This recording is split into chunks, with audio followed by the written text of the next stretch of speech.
32 ildən sonra bura gəlmək mənim üçün həm fəxrdir, həm necə deyim, bir məsuliyyətdir. Atamın qəbrini gəlib görmək. Allah Azərbaycan ordusunu var eləsin. Allah şəhidlərimizə rəhmət eləsin. Nə yaxşı ki, mən Azərbaycanlıyam. Nə yaxşı ki, mən bu torpaqlarda doğulmuşam.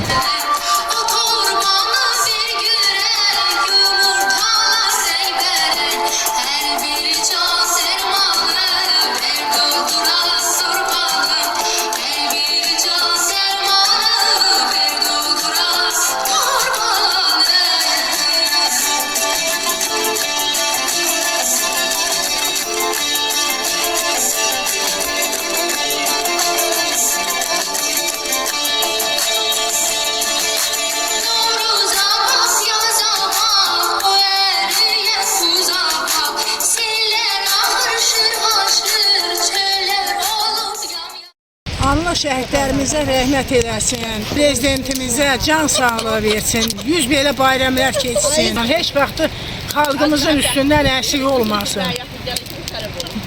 Cənab prezidentimə qurban olun. Allah kendimin zamanlarına değmesin, Allah kendimin zamanlarına ömür versin. Allah size can sağlığı versin, bize geldiniz bu günü yaşattınız.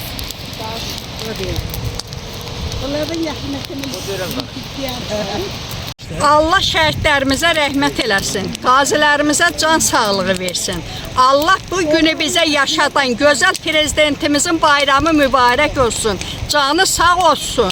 Neçə belə illər, dəmir yumruğu həmişə möhkəm olsun, sağlam olsun, yaşasın Azərbaycan.